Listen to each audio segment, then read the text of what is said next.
Hello, Namaste. In this video, we are going to learn how to calculate interest on delayed payment of GST. अगर हमने GST का payment due date तक नहीं किया, delay हो गया, तो उस पर इंटरेस्ट लगता है। कितना लगता है, कैसे कैलकुलेट करते हैं, ये सारी बातें हम लोग सीखने वाले हैं। So let me share my screen.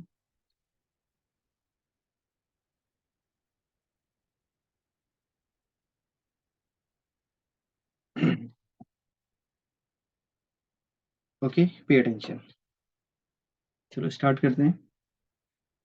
ये इंटरेस्ट कैलकुलेशन के बारे में सेक्शन 50 में लिखा है, ठीक है। Section 50 of CGST act. इसमें 3 सब सेक्शन है। That means section 50 is divided into 3 sub section. इसमें 3 सब सेक्शन है।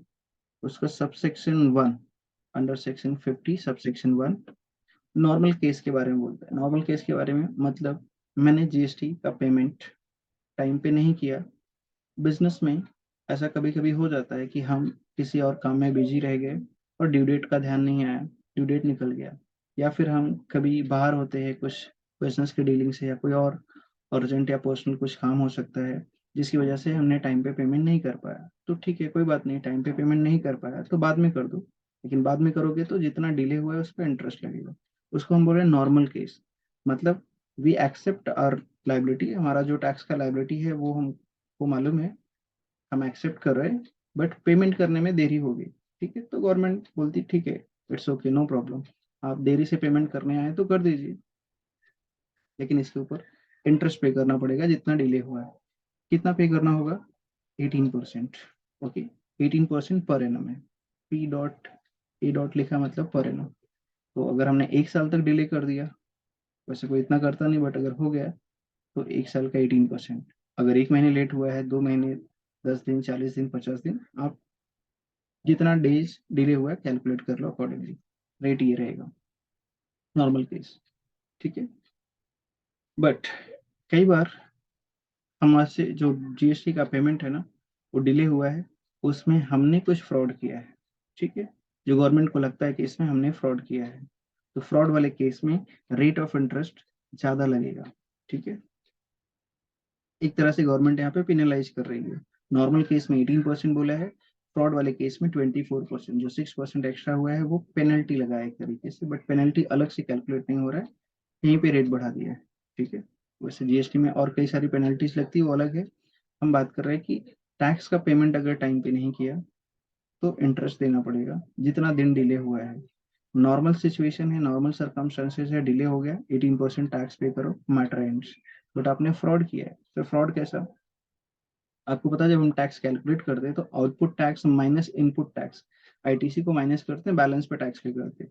बट कई बार हमने जानबूझ के ज्यादा ITC माइनस कर दिया जिसके लिए हम एलिजिबल नहीं थे, ज्यादा अमाउंट ले लिया।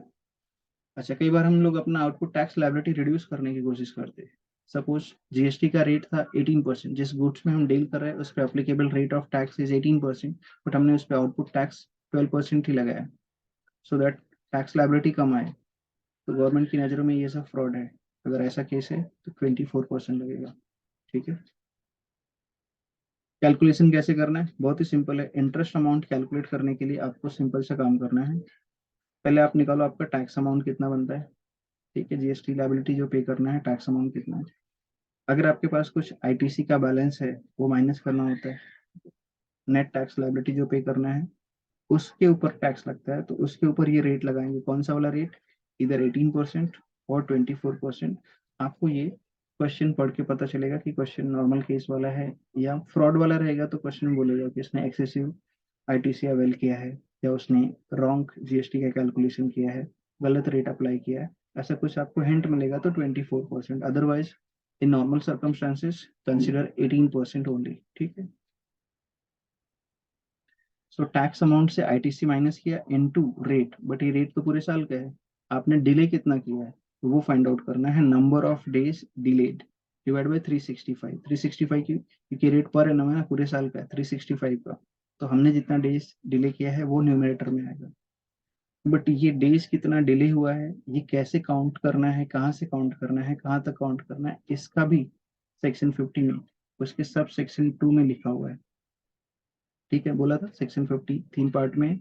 सेक्शन 51 रेट बताता है, सेक्शन 50 सब सेक्शन 1 रेट बताता है नॉर्मल सर्कमस्टेंसेस का, सब सेक्शन 3 फ्रॉड वाले केस का 24%, और सब सेक्शन 2 जो है ना वो पीरियड कहाँ से कहाँ तक काउंट करना है, इंटरेस्ट का पीरियड, उसके बारे में बात करें। अब इसको एक एग्जांपल से समझते हैं।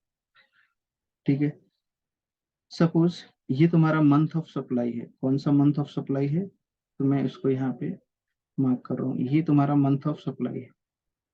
इस मंथ में किसी भी दिन तुमने सप्लाई किया होगा, चाहे फर्स्ट डे ऑफ मंथ को, middle of month, last date को। इस मंथ में जो भी आपने सप्लाई कर दिया है,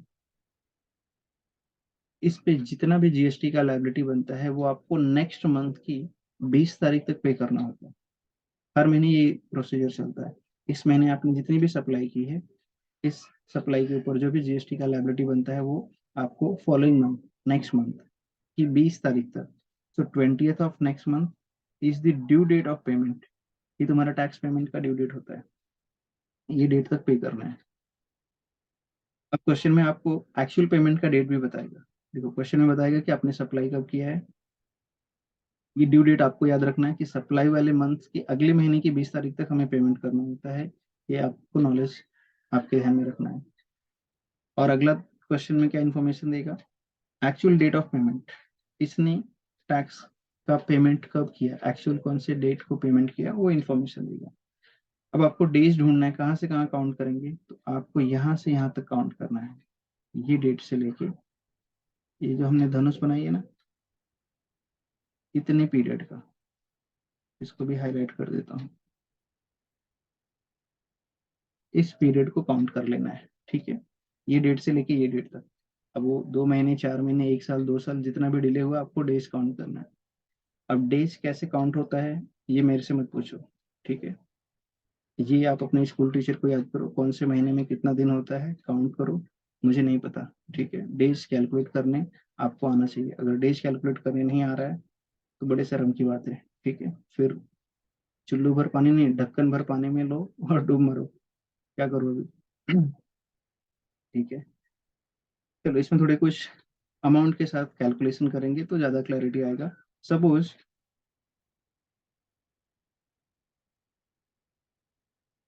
supply of month, month of supply, तो हमने ये मंथ में सप्लाई किया है, लेट से हमने गुड सप्लाई किया है कितने का, 2 लाख रुपीज का। 2 लाख रुपीज का गुड सप्लाई किया है, जिसके ऊपर अप्लीकेबल जीएसटी का रेट है 12%। ओके, 2 लाख का सप्लाई किया है, 12% जीएसटी का रेट है। ओके, और इसका डेट मैंने बोला ये मंथ का कोई भी डेट हो सकता है, तो मंथ का स्टार्ट का डेट, एंड का डेट, लास्ट डेट कोई भी हो सकता है, ये वाला डेट इंपॉर्टेंट नहीं है, लेकिन ये मंथ इंपॉर्टेंट है। कौन से मंथ में सप्लाई किया है क्वेश्चन बताएगा। अब बताओ इसका डेट, चलो यहाँ पे लिख ही देते हैं। ये डेट हम लोग ले लेते हैं, अभी कौन सा मंथ चल रहा है, सर अभी तो मार्च चल रहा है, समझो इसने ना फेब्रुवरी में, फेब्रुवरी मंथ में सप्लाई किया था, फेब्रुवरी 23 में सप्लाई किया था, कोई भी डेट हो सकता है। अब आप बताओ इसका पेमेंट, जीएसटी का पेमेंट का डेट क्या आएगा। सर फेब्रुवरी के बाद नेक्स्ट मंथ कौन सा आता है, मार्च। मार्च की 20 तारीख तक, 20th मार्च तक इसको टैक्स का पेमेंट करना था। ठीक है, इतने डेज का कोई प्रॉब्लम नहीं है, इतना तो टाइम सरकार दे रही है ना, तो ये डेज काउंट नहीं करना है 20 मार्च से। अब इसने एक्चुअल पेमेंट कब किया, सर सपोज इसने एक्चुअल पेमेंट किया है, और क्या ले लें, इसने सपोज 20th अक्टूबर 23, सर ये डेट अभी आई नहीं, तो बोला ना एग्जाम्पल है,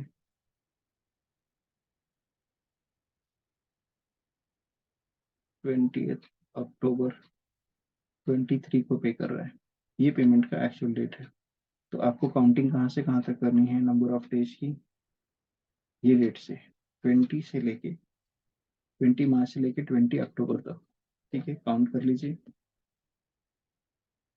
number of days, number of days, चलो काउंट कर लेते हैं। 20 मार्च से लेके, रफली हम लोग मंथ वाइज पकड़ते हैं, मार्च से लेके अक्टूबर तक कितना मंथ होता है, अप्रैल, मई, जून, जुलाई, अगस्त, सितंबर, अक्टूबर, 7 मंथ। 7 months into 30, मैं ऐसे रफली ले रहा हूँ 210। ठीक है, आपको डेज वाइज जाना पड़ेगा। तो जो भी क्वेश्चन में डेज दिया रहेगा, मैंने 20 मार्च से 20 अक्टूबर कंसिडर किया है, मतलब 7 मंथ। 7 मंथ, किसी मंथ में 31 होता है, किसी मंथ में 30 होता है ना, तो आप डेज वाइज काउंट करना, एग्जैक्ट डेट निकालना। एग्जाम्पल के लिए 210 सफिशियंट। अब इस पे इंटरेस्ट कैसे कैलकुलेट करेंगे? तो एक बात बताओ, ये 2 लाख रुपए के ऊपर टैक्स निकालोगे 12%, कितना आएगा? 2 लाख। अब हम लोग क्या करने जा रहे हैं? इंटरेस्ट अमाउंट कैलकुलेट करने जा रहे हैं। 2 लाख का 12%। और ये आप स्टेप बाय स्टेप लिखोगे ना, वैल्यू ऑफ सप्लाई कितना है, तो एप्लीकेबल टैक्स रेट कितना है, टैक्स कितना आएगा। यहाँ पे भी मैं आपको सिर्फ कॉन्सेप्ट समझाने के लिए रफ में कैलकुलेशन कर रहा हूँ।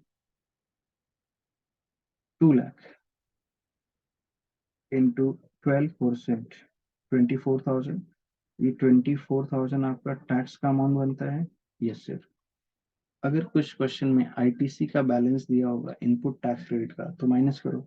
सर नहीं होगा तो मत माइनस करो, जबरदस्ती थोड़ी है। दिया होगा तो बैलेंस माइनस करो। लेट सपोज क्वेश्चन में 10,000 दिया है जीएसटी का वैल्यू, सॉरी 10,000 आईटीसी का बैलेंस। ठीक है, वो माइनस कर लो, नहीं होगा तो मत माइनस करो। इनटू, इसमें कहीं पे क्वेश्चन में ये इन्फॉर्म नहीं किया कि ये फ्रॉड वाला केस है, इसने 18% वाले रेट की जगह पे 12% लिया है, ऐसा कुछ इन्फॉर्मेशन नहीं दिया है। या आईटीसी ये जो 10,000 है उसने रॉन्गली अवेल किया है। ठीक है, ऐसा कुछ इन्फॉर्मेशन देगा तो फिर ये फ्रॉड वाला केस बनता है, इस पर 24% लगाएंगे। कोई इन्फॉर्मेशन नहीं तो आप नॉर्मल कंसिडर करेंगे 18%। So into 18%। अब इसमें इंटू कितना डेज डिले हुआ है, 210 इंटू 210, 210 डिवाइड बाई 365। अब आप इसको कैलकुलेट कर लो, जो भी वैल्यू आएगा वो आपका आंसर हो जाएगा। ठीक है,